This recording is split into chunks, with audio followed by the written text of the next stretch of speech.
And I'd like to turn the meeting over to Karlo Silbiger and his panelists right now. Hey everyone, happy Wednesday. Thank you to Pete and the board for giving us some time this evening to look back at what has to go down as one of the most unique elections in American history at every level of government. For those that have been around in the club for a while, you might remember that for many years after each election, we would get together at a meeting and bring in a panel of political nerds. I don't know what the right term is, but people who follow this stuff very closely and talk a lot about, get into the weeds a little bit about what we can learn from the election at every level of government looking forward.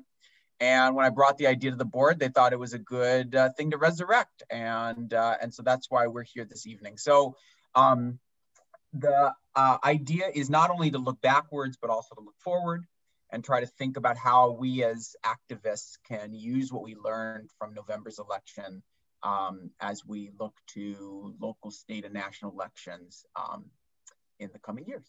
So with that in mind, I'm going to start by asking each of our panelists to provide a short set of the main lessons that they're seeing, some of the data, some of the occurrences that they think are sort of front of mind. And I'm going to start with Darren Harris, who is, as was mentioned a moment ago, the acting chief of staff and district director for our Congress member, Karen Bass, and hopefully can share with us some insight into some of the lessons he's seeing from his vantage point at the national level. So Darren, go ahead.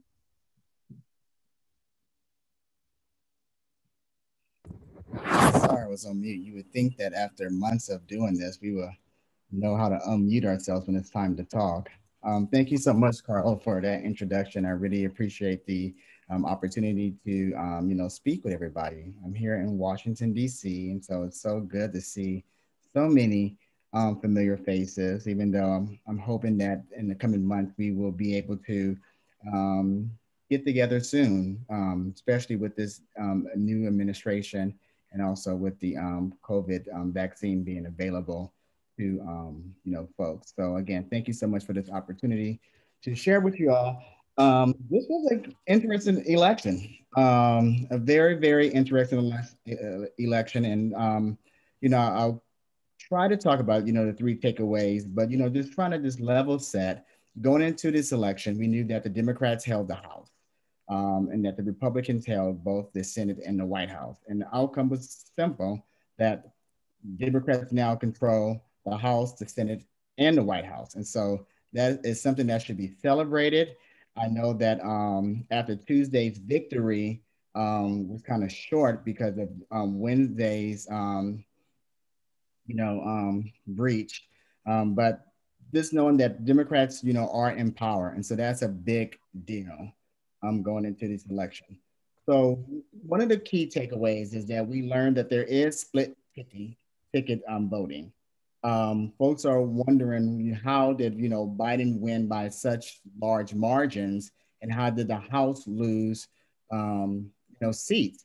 And I think that it contributed to one of two things. One is again, split ticket voting, but because of messaging, the Republicans are so good at messaging. They message.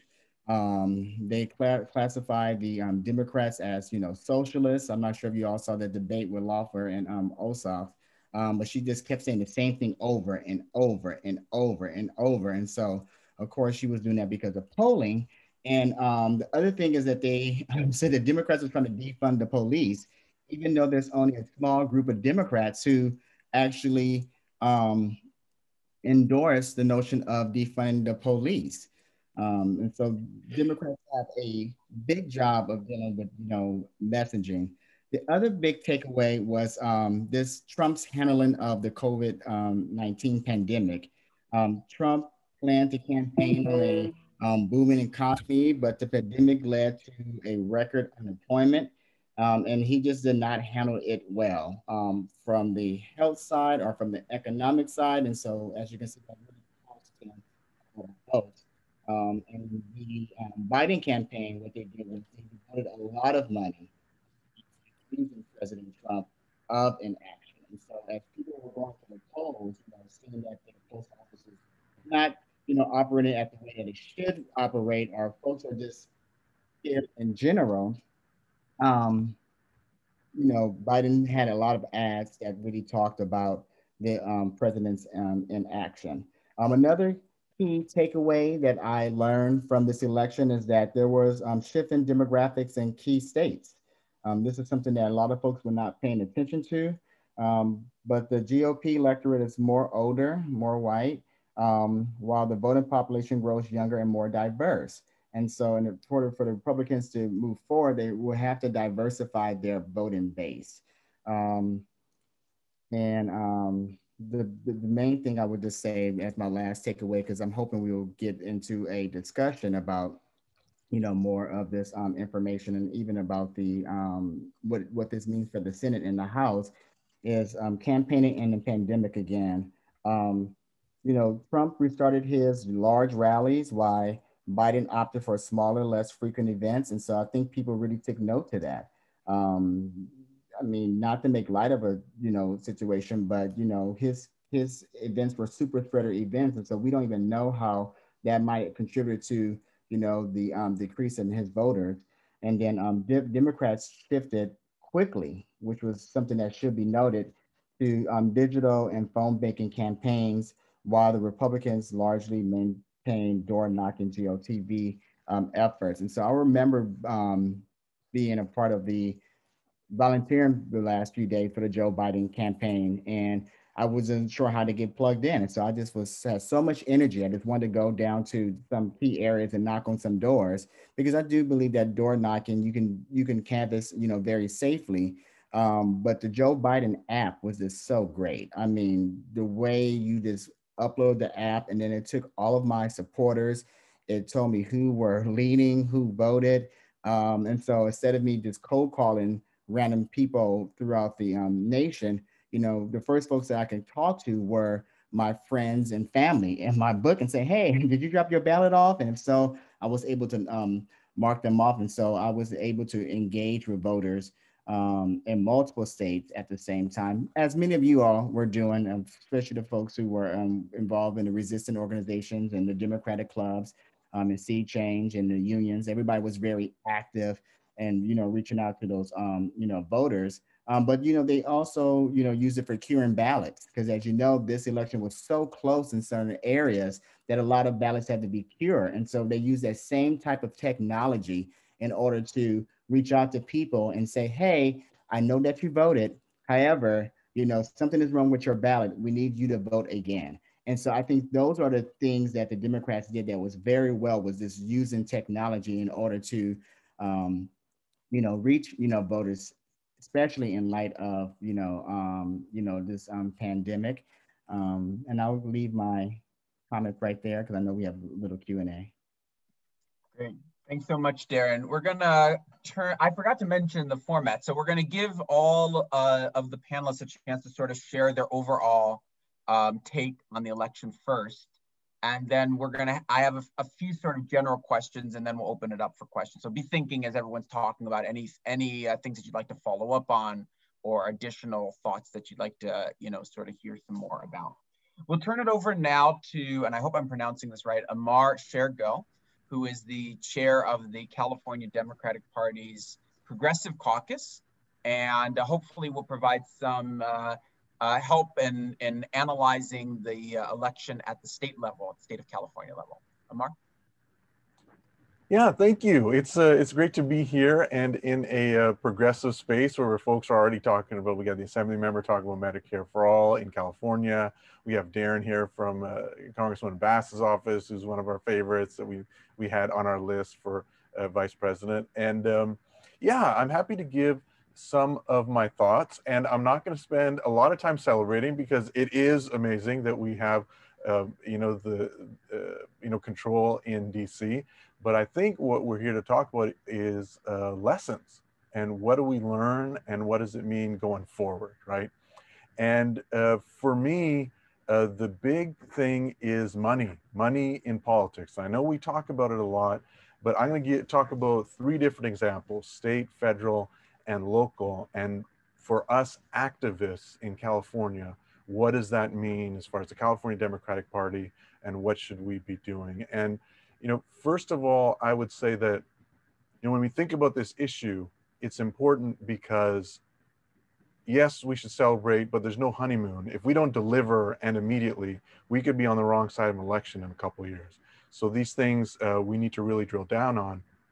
And let's talk first about, you know, right here in California, we had propositions that were on the ballot that were really consensus positions within the Democratic Party, within our community, amongst our allies, and we lost over and over again.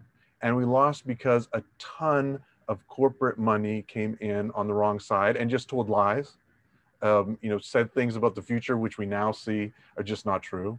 You know, we had Uber and gig industry talking about how great it's going to be for workers, and we just saw a bunch of layoffs. Folks that are, you know, losing their union benefited jobs to become contractors. And that happened again and again.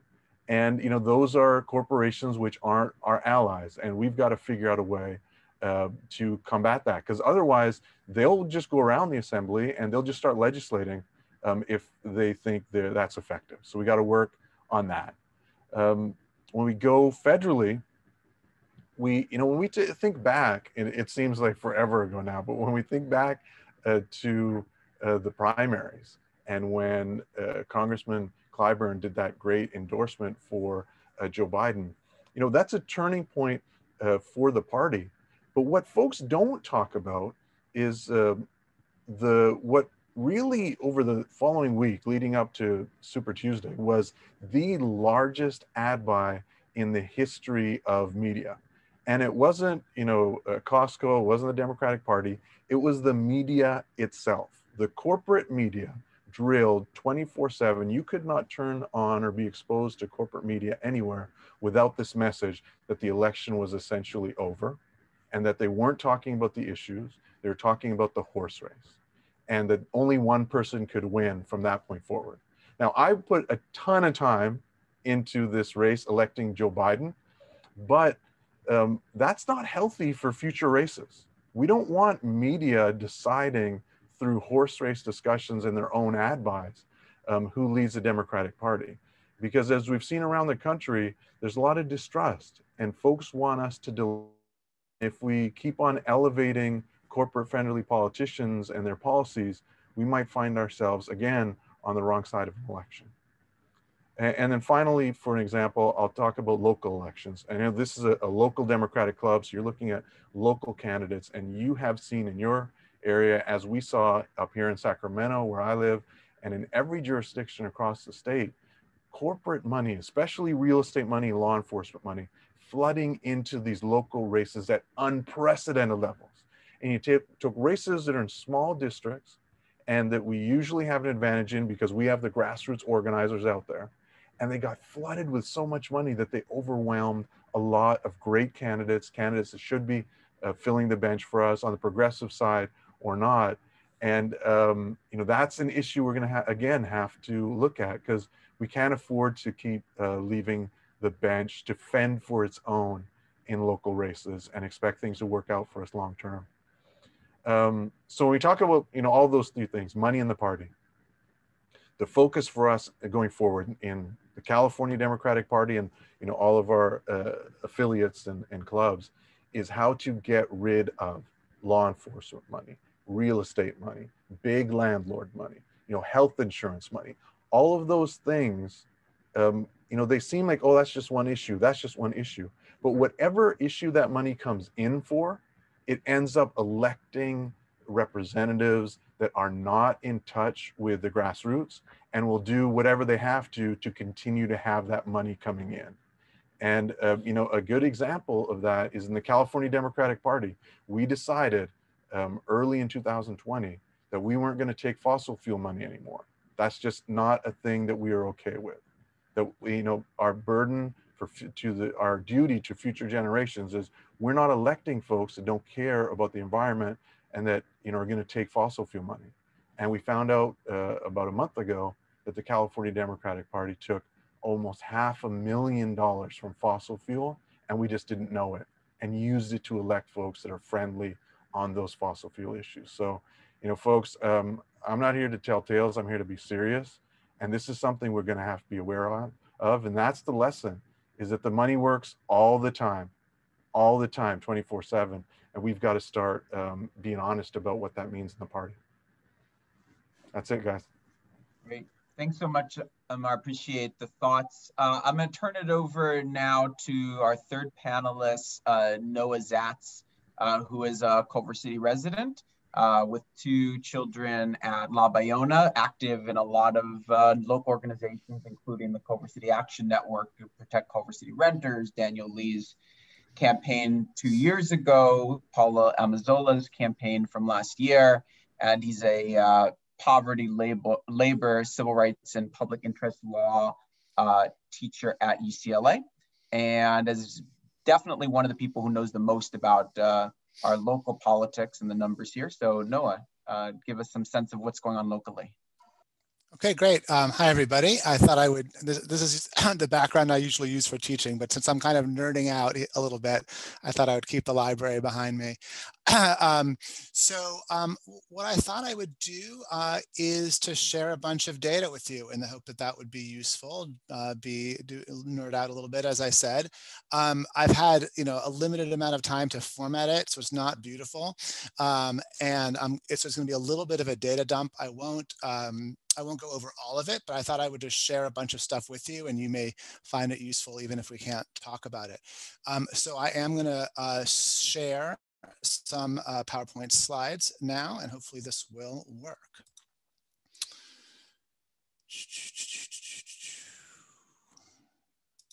Okay. All right, there we go. So what I'm sharing with you is how Culver, oh, I'm sorry, I've got to put it, wrong slide. This is where I'm starting out. What this slide shows you is how Culver City voted in the non-Culver City races, right? So most of us sort of focused on the Culver City races for council, school board, the measures, and so forth. But it's not usually, the data is available from the county, but it's not usually widely reported or shared how Culver City voted on the races that are bigger than Culver City, for president, for the propositions, the state propositions, the county races, and so forth. And so what I did to condense this, just to try to present a lot for you together, is to just try to show you the rows that, and I hope I have this accurate, I think were the club endorsements on these various races. So you can just kind of see how Culver City voted relative to the club endorsements. This is obviously selective. I tried to focus on races that I think had a kind of pretty clear what was the progressive position kind of aspect to them, and also were relatively contested. So just to sort of, that's what the rows are. And I just threw in the registration and turnout numbers at the top. So first of all, we had super high turnout, somewhat higher than we did in 2016. And that's even after we had a significant increase in registration here in Culver City. So just to walk through the columns, basically what I'm showing you here on the left is the percentage of Culver City voters who took a particular position, then the percentage of LA County voters as a whole, or in the case of the supervisor's race, the relevant district, then California. The point here is that there's a pretty clear, consistent slope, right? Which is to say, Culver City is much more progressive than LA County, which is much more progressive than California as a whole. I thought I'd throw in Santa Monica as a little bit of a benchmark, because there's a bunch of people in Culver City who are like, we're not like Santa Monica, we're not crazy lefties here. But in fact, what you see when you look at these numbers is that actually Culver City voters are consistently somewhat to the left of Santa Monica voters. And I think that's super important for our understanding of who this city really is. For instance, just to look at a couple of these races that I think are quite significant for our local politics, in the DA's race, right, which was the marquee race around criminal justice reform and racial justice in LA County, right, Gascon won, a solid but narrow victory, right, over Lacey at the county level, but 2-1 for Gascon in Culver City, notwithstanding the fact that this was the one candidate outside of Culver City that the police union endorsed, right? The local police union endorsed, but did not get anywhere in that race, okay? Similarly, Holly Mitchell race, right? Pretty clear kind of sort of breakdown into how people viewed that in terms of progressive. Herb Wesson, right, closely associated with our winning council candidates Vera and Erickson, whom he endorsed, totally trounced by Holly Mitchell in Culver City, much bigger margin than in the district as a whole. So the big lesson that I take from this is that, first of all, Culver City's voters are super progressive, frankly. And second of all, you really need to be cautious about reading too much off of the local only races. That's not our only source of data about how Culver City's voters act. We have these other races that we can look at and with some helpful benchmarks compared to other jurisdictions or the larger jurisdictions. Can you explain what undervote means? Oh, I'm sorry. Yeah, I'll mention this on the next slide. But basically, the undervote is the percentage of voters who did not vote in that race, right? So 12% of Culver City voters did not vote for either Gascon or Lacey, whereas only 1% of Culver City voters did not vote for Trump. Did not vote in the presidential race. And I also threw in, by the way, the Culver City 2016 results as a benchmark. I didn't give you all of the races, but basically there was no change. Essentially what happened was that there was a little bit of a bump up for Biden relative to Clinton, but there was also a little bit of a bump up for Trump relative to himself in 2016. There was essentially less third-party voting than there was, and that bumped up both numbers. But essentially it was the same as it was the previous time around. Okay, so on this, so you see those 12% undervote numbers on Measure J on the DA's race, and then a 17% undervote for the supervisor's race. So now what I'm going to do next is I'm going to look at the Culver City numbers for the Culver City specific races. Most of you have probably seen all of these before. You know, one of the things that I think is striking here is that there was a very high level of engagement on these measures, on the Measure B and Measure RE, that noticed that the undervote on those measures was actually less than the undervote on some of those contested county races like the DA's race or Measure J. So people are voting there. They're not just ignoring them because they're obscure down ballot issues. Now, the undervote in the council and the school board races is more complicated because those are multi-seat races. And so basically, we don't know how many people cast a vote for 1, 2, or 3 in those races. All we know is the total, right? So there's a bunch of people who voted for 0. There's a bunch of people who voted for 1. There's a bunch of people who voted for 2. And so the undervote here is not about the number of people that didn't vote. It's about the number of total possible votes, right, that were not cast. And so what it tells you, I think, is that there's a lot of people who were voting for one person in some of these races. It's not they didn't vote at all for council or for school board, but they didn't fill out their entire ballot. And that seems, I think, significant for how people message and communicate. And I should say these percentages for the council and the school board race, they're sort of massaged. Usually these numbers get reported as a percentage of all votes cast for any seat. And so it's kind of confusing because what does 16% mean when people could vote for 3 people at the same time? So I kind of translated these into the more usual head-to-head kinds of numbers, but it does rely on the assumption, which is not entirely accurate, that people were voting for the maximum number of seats. But it gives you a sense of the level of support for these candidates in a way that I think is more intuitive. Let's see.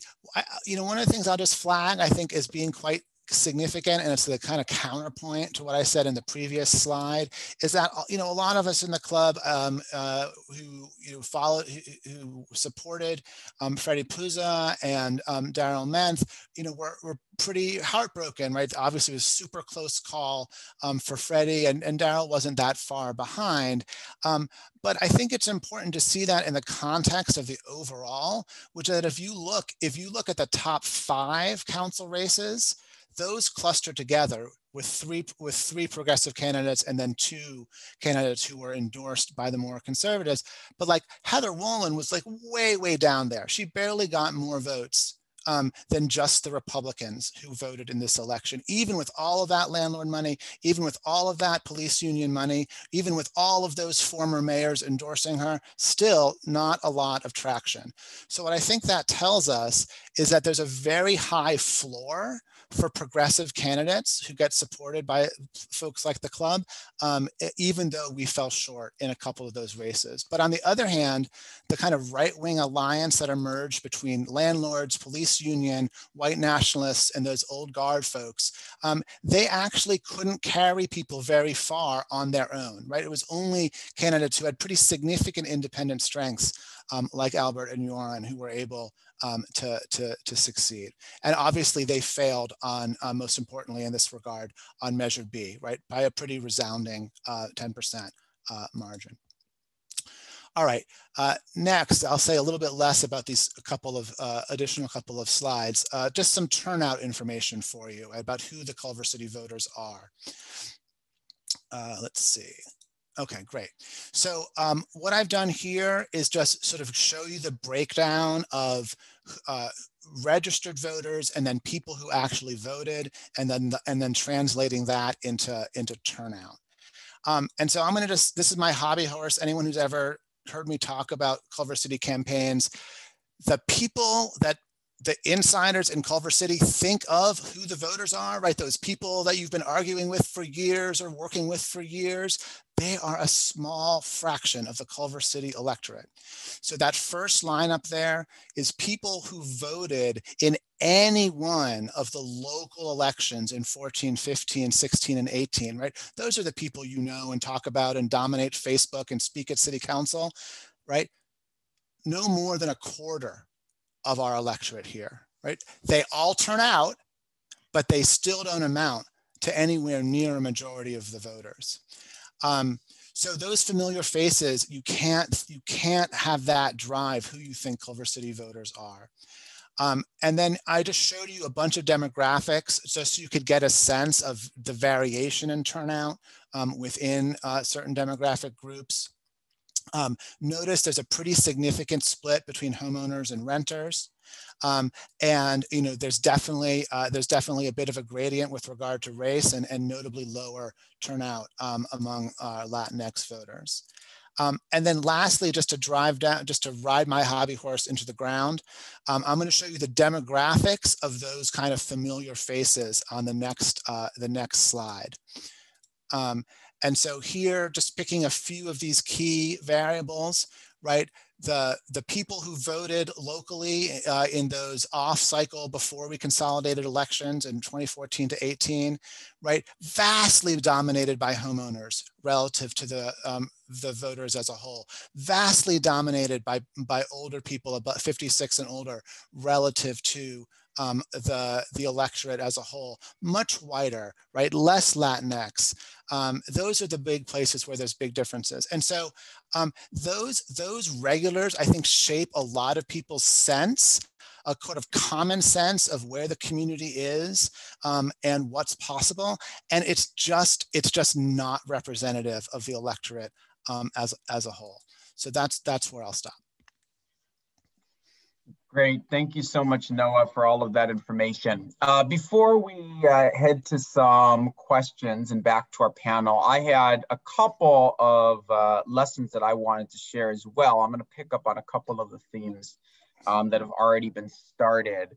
One of the big lessons that I take out of this election is that true democracy has finally come to Culver City elections. And you can see that from the data that Noah just shared he shared a lot of data and was smart enough to put on a slide so you could see it. I'm going to share some data and was not smart enough to put on a slide, so you're just going to have to sort of try to follow me. Apologies in advance. As he mentioned, there were 24,888 people who voted, in Culver City residents who voted this election, an 86% participation rate. As a point of comparison, in the last city council election, which was an April off-year election, there were 7,473 people who voted. So that means we had a 233% increase in voter participation between the last city council election and this one. To take that one step further, there were 5 candidates running for city council in this election who actually got more votes than everyone who voted in the last election. And so we're talking about a totally different scale of voter participation. If we think about the last school board election, which was actually 2015, there were 3,637 people who voted in that election. So we actually had a 584% increase in voter participation in the school board election as compared to the most recent school board election. And there were 4 candidates who ran for school board who actually got more votes than everyone who voted in the last school board election. Pretty amazing. But I want to take it actually one step further, as Noah was just mentioning in his last slide. The impact of the greater participation in our local elections is more acutely felt in some communities than others. So I'm going to do a little comparison here. Precinct 28 is the Sunkist Park neighborhood. And I know we have a number of Sunkist Park neighbors on this call, so apologies for the next couple moments here. But Sunkist Park is by far the most conservative part of Culver City. It's the only precinct in this election where Kelly Kent did not come in first. That means she came in first in every other precinct in Culver City, not in Sunkist Park. It's the only precinct where Measure B won.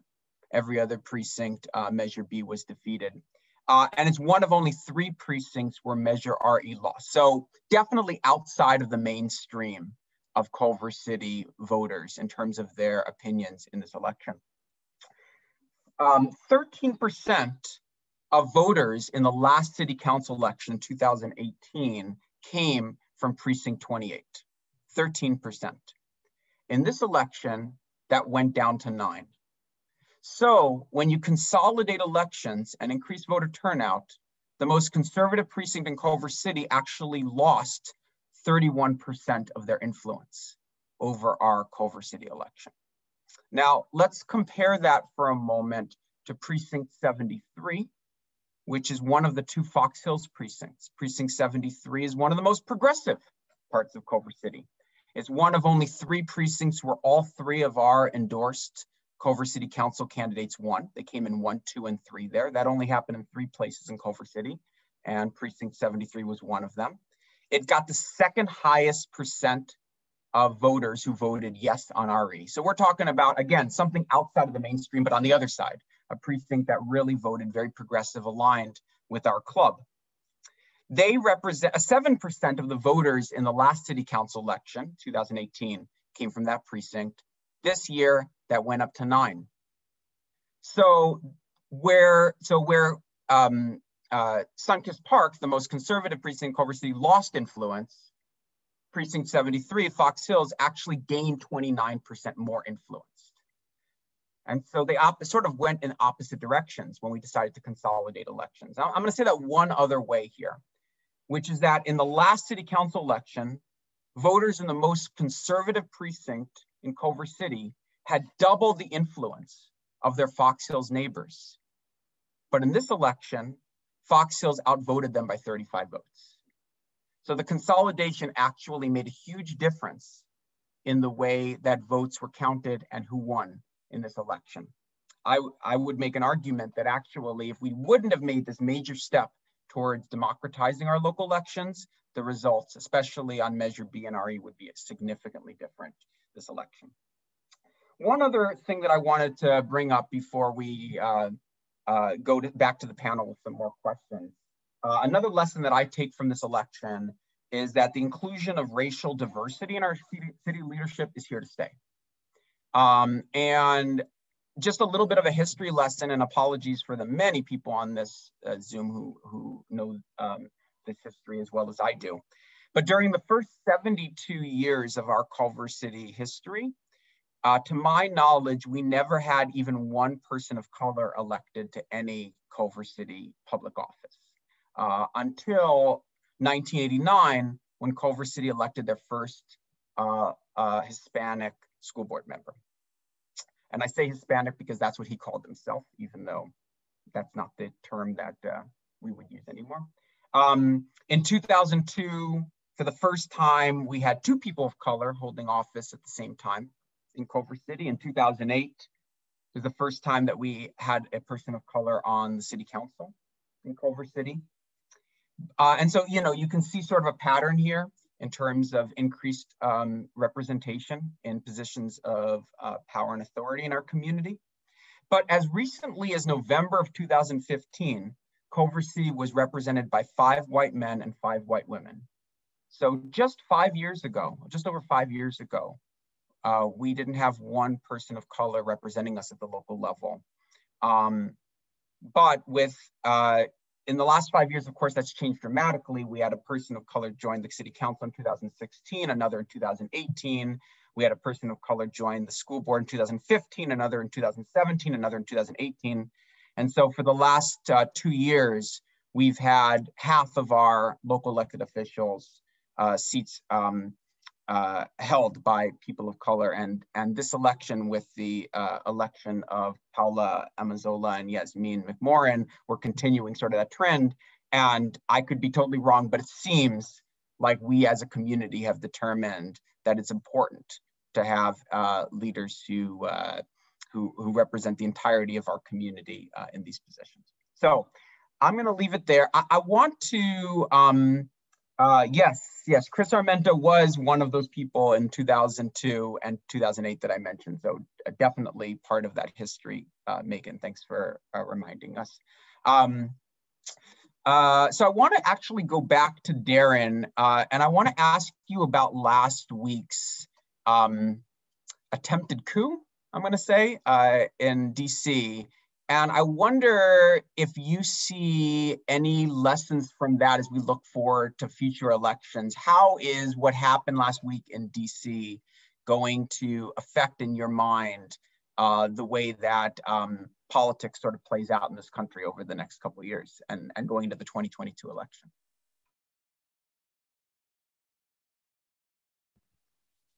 I'm muted at that time.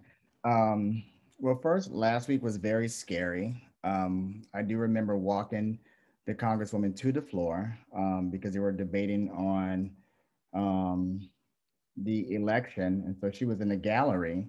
And I just remember seeing that they were marching towards the Capitol. And so the two of us, we ended up in a safe and secure space across the street from the Capitol. And we just, stayed there. But just to see, I mean, we thought that the safest place in DC would have been the Capitol because it is a US Capitol. And then we saw images of folks on the Senate floor. That's when, fear was a little bit more heightened. You would think, that with all that happened last week, there will be a change with the Republican Party. But for the most part, as you saw with the impeachment vote today, most folks are still aligned with, Donald Trump. And when you're talking to them, even though I don't buy this, I give folks excuses, there is fear there. It's not necessarily fear of losing their seats, but they are afraid for their own lives and their families. At least this is what they're saying. And why they're afraid of, what if Donald Trump says that's that, particular person, go after them. But is this, this inexcusable for an attempted coup?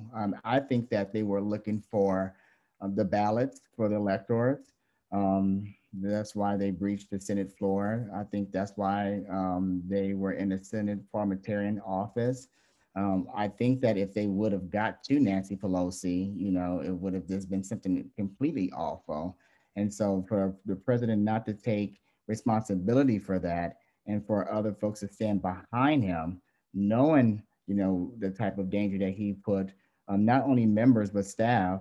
And staff is not just personal office staff, these are everyone who works within, the building. I mean, we do have custodians and we have food service, there. We have carpenters there. We all go to the Capitol to work, and yet we were all, put at risk. Even the Capitol Police, folks were asking why weren't they prepared. And I know there was footage of the Capitol Police letting folks in and are taking selfies. But the Capitol Police were trying to defend the Capitol. They were outnumbered. And so it calls into question, why were they not prepared when we knew that the president was having a rally and we knew that he was going to have folks come to the Capitol? He said this 2 months leading up to the event. He said it that morning, and yet we were still unprepared. And so the Congresswoman is calling for a full investigation at the 9/11 level to see what happened, because we do think that there were some, that there was some assistance there, whether it was within the Capitol Police, whether it was with other staffers, whether it was with members. A quick, story, going to the Capitol that day, there were Trump supporters in the Capitol, just walking the halls. And you don't think anything about this stuff. At least I didn't, because let's say this is the way I thought about it. If Barack Obama was having a rally, at the White House, I might say, oh, well, let me just kind of like, I saw, him talk, and let me go to the House and, see if I can say hi to my representatives and their staff and, go about my business. At least I thought it was that type of innocence. And it may be that type of innocence. But we know that for folks that kind of navigate the Capitol that way, not saying that the masses were all a part of this, but there were some folks that had and were very intentional about their mission, the way they moved and navigated the Capitol, because it's a very confusing building, especially when you get to the basement and the first floor, because it's just elaborate. That's what people describe it as. And so I'm just hoping that, next week, I mean, we are counting down to Wednesday at 12 noon. The Capitol is full of National Guard. Um, I think there are about 20,000 in Washington, D.C. now. If you go into the Capitol, they're standing shoulder to shoulder. Well, actually, they're kind of laying on the ground because they've been there, over the weekend. But there are barricades all over the place. If you go up Independence Avenue, that's what faces our House office building. There are trucks all in the street. They have garbage, trucks that are blocking certain, entrances. There's one way in, one way out. And so the Capitol is prepared. But I mean, why are we even here? Why are we even thinking about this right now? And so we're just counting down for next Wednesday when, the president-elect, takes over the office, because we just need some leadership. Folks, I don't know if folks saw 20 Minutes, and, they were asking, well, who's leading, the country right now? Because we know it's not Trump. I mean, she didn't want to take credit for it, but it is really Speaker Pelosi. She has really stepped up, and she is really leading the country right now in absence of, the president and vice president. So just really hoping that, we get over this nightmare. But it's important to know that just because Trump is gone, that doesn't mean that Trumpism is gone as well. This is a whole new type of movement. I mean, I joke with my staffer friends who work for Republican offices or who are Republican, and I just said, you guys lost control of your party. Like, you guys have no control of your party at all. And so I'm hoping that, the Republican Party, can gain control of, their party again. And, we have to figure out how we're going to deal with this, Trumpism, for the years to come. Great. Thanks, Darren. Amar, I want to turn to you. As we think towards the next series of elections in 2022 at the state level, at the national level, are there any particular lessons that you think progressive Democrats and clubs like ours and the Progressive Caucus that you run should be keeping in mind in order to continue moving the country and the party towards the issues that are important to us? Yeah, thanks for asking. And I, concur first of all with what Darren was saying. And I would add, maybe echoing what rookie Congresswoman Cori Bush was saying, is that, that crowd was led by bigots and white supremacists. And even the folks that didn't have obvious flags, they were all there with bigots and white supremacists and followed them into the building. That's a white supremacist bigot insurrection. And we shouldn't forget that. In the progressive community, we speak at length every day about income inequality and the lack of opportunity for people of all races and faiths, and how that's corrosive to society, and it leads to this type of othering, as a solution. But that all goes alongside a well-documented history of bigotry in this country, which is obvious as the day is long. In the problems we had at DC, and I'm thankful to Darren that you and others are safe, but some weren't so safe. And you're right, that is not going away. And it's peculiar that the events actually provided an off-ramp for the Republican Party that is so hideous and so horrible that the party Republicans could actually look at that and say, okay, you know what, forget about all the other stuff now, I'm finally out. And even then, as Darren was saying, they just can't take the off-ramp because they're so afraid. And, it doesn't look like much is going to come of it as far as changing the Republican Party. But for progressives and for Democrats, we have to think what that means for us. If we think about the spectrum of the left and the right, if the Republicans continue to get smaller and smaller on the right side of the party, and the Democrats naturally, as any party will, expands to fill that space, the party naturally is moving more to the right. And, we will see, as we've seen in California, there's plenty of instances, I don't need to call out the names here, plenty of instances where Republicans come into the party, they call themselves Democrats, and they're no friends to anybody that's on the streets, that is facing income inequality, is facing racism, is trying to raise their kids, is trying to pay their mortgages. And that's a danger right now for the Democratic Party, is that when the Republican Party turns into a bigoted rump of itself, that money starts flowing in, and we've already seen the Chamber of Commerce start to endorse and reach out to Democratic elected officials. And there will be Democrats that will happily take bigot money, take corporate money, take fossil fuel, private incarceration, all that stuff, and then say they're Democrats because because of the right ethnicity or the right part of town or whatever. And we're just going to have to be very vigilant about what that means. And, I talked earlier about Rusty Hicks taking $500,000 worth of fossil fuel money. That kind of stuff has to stop, or we will find ourselves losing our party and be no different than, anybody else that sees, this is a moral issue and I'm just not going to follow it because I want to take that money. It's up to us to not be those people. We're the activists. We've got to keep our party accountable and say, that money's got to stop. Thank you. Great. Thank you. Appreciate that. Noah, same question. As we look forward towards, Culver City elections, you've been involved the last 2 cycles in local elections. What should this party and progressive candidates be thinking about for 2022? Well, God, it's so hard to know because this was such a completely unprecedented structure in terms of the election with the pandemic. I mean, I think that, one of the things that I think was so hard was that, because people didn't feel, I think rightly, that they could go door to door, and because we don't have an independent media market, I think it was very difficult for people to communicate in subtle ways about the candidates. And so the dominance of money and the ability to do the direct mail, I think, had an even higher influence than it would in other cycles. Obviously, it's always important, but I feel like it was especially important this time around in ways that are, I think, quite frustrating. infiltrating. But, for me, this is related to the national. One of the most important things I think that happened here was that, we had the emergence with Ron Basilian and Protect Culver City of a white nationalist political formation. And although it emphasized the rent control fight, Ron was very explicit that this was his strategy to go, quote unquote, behind enemy lines and build a right-wing organization.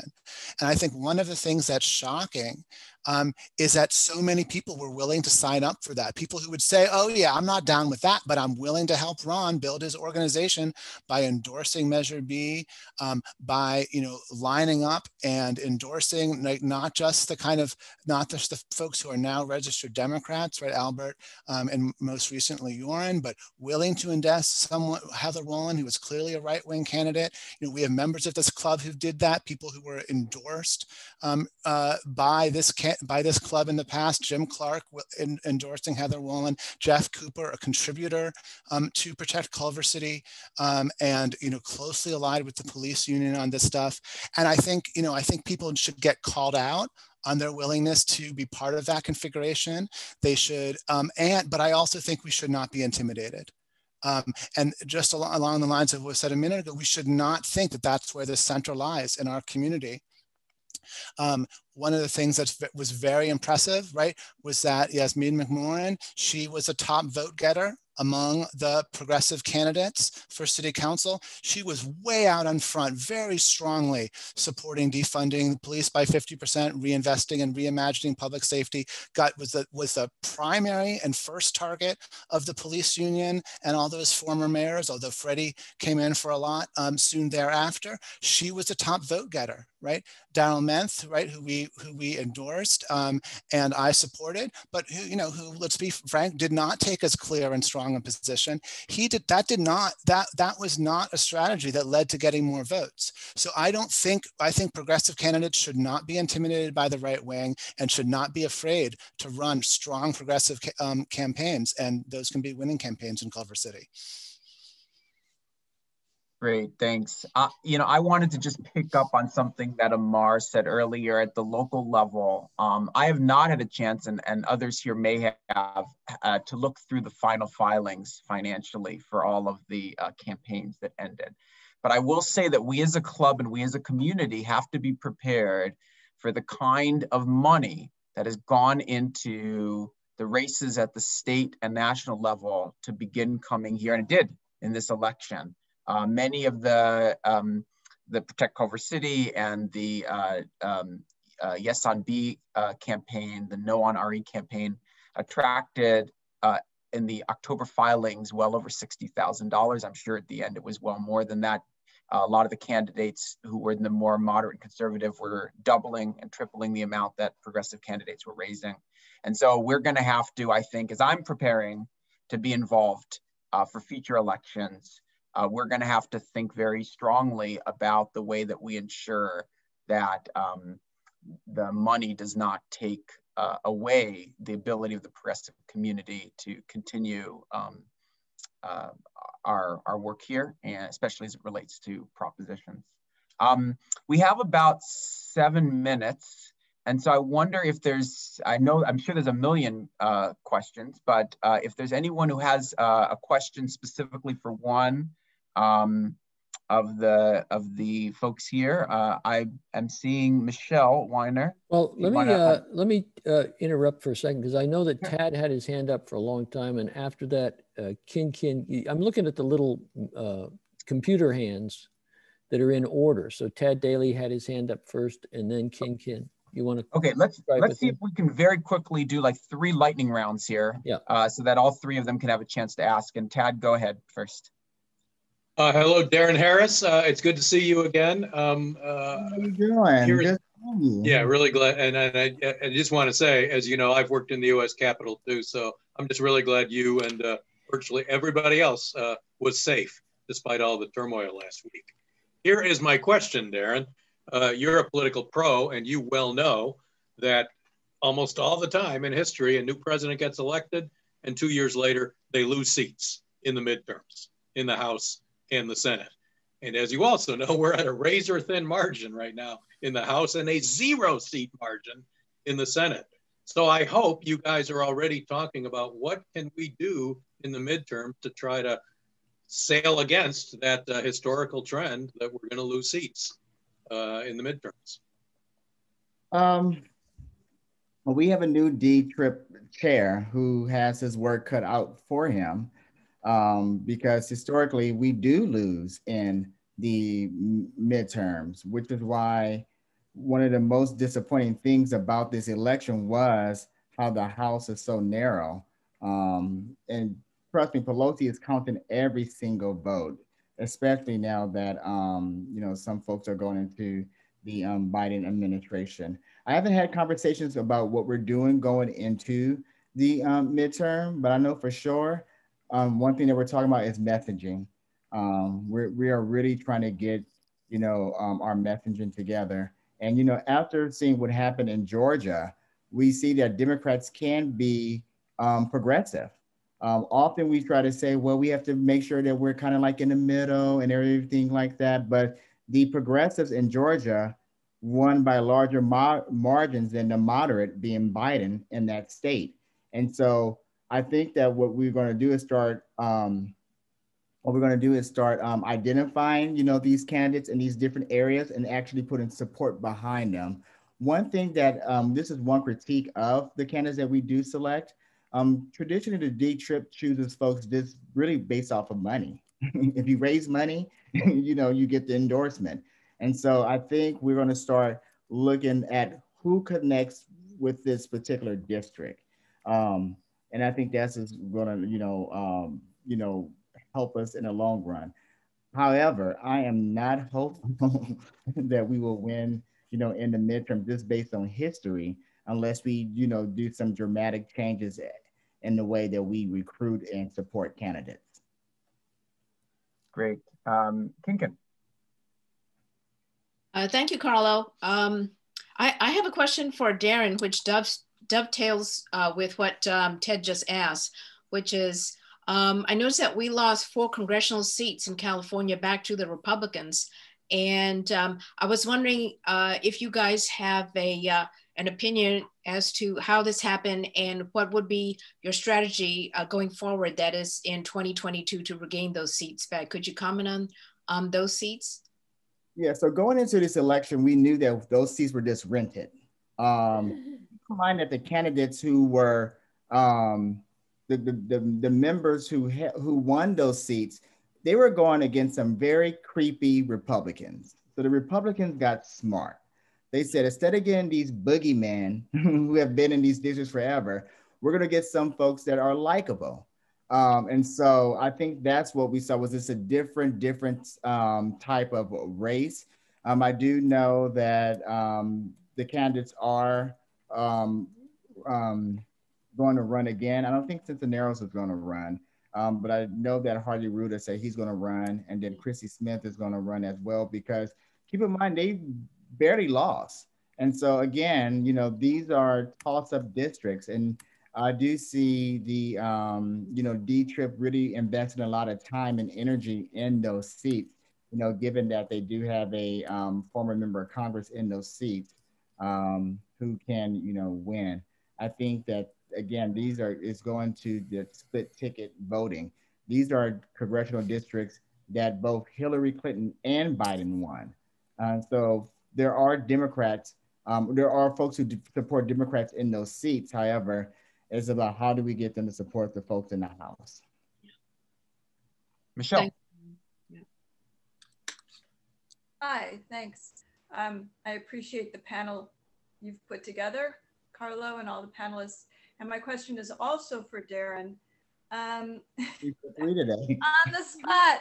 So I believe I heard you say that the majority of Dems are not in favor of defund. And so what do you think are the solutions that Democrats want to support around changing law enforcement? Well, the issue with the phrase defund the police is that it meant so many different things. You know, folks were like, we want to, you know, abolish the police. You know, folks wanted to have stronger controls on the police.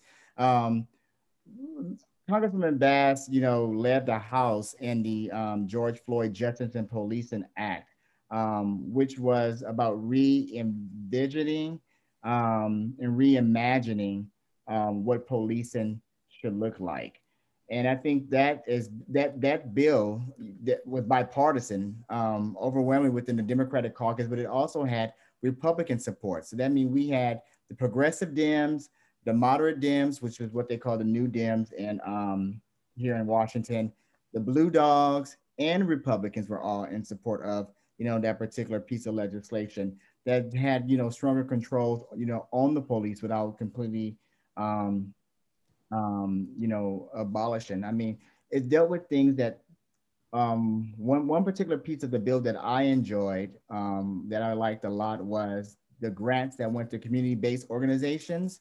Because a lot of times police are called to the scene when they're not really needed, which kind of creates this friction that wouldn't even exist if you had the right person there.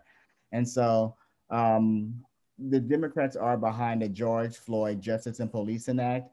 We do see it coming back early in this Congress, and with a Senate, with a Democratic Senate, we will start working it on that end as well. Thank you. Great. Many thanks to Noah, Amar, and Darren for all of their insights, and to everyone for their participation, both here and in the chat. I will just leave, and to the club for giving us a chance to do this and nerd out for an hour. I would just leave us all with keeping in mind all the advice that was shared, hoping that we can put that into practice at every level as we get more active over the next 2 years, preparing for what I'm sure are going to be very hard-fought elections in 2022 at the local, state, and national level. And with that, I'll turn it back over to Pete. Well, thank you, Karlo. I really appreciate your putting this panel together. I thought it was great. I wish we had hours more that we could go, but we have a business meeting we have to start now, and we've been here for an hour, almost an hour and a quarter already. So I'd just like to thank the panelists and Karlo for putting this together, everybody who came. We have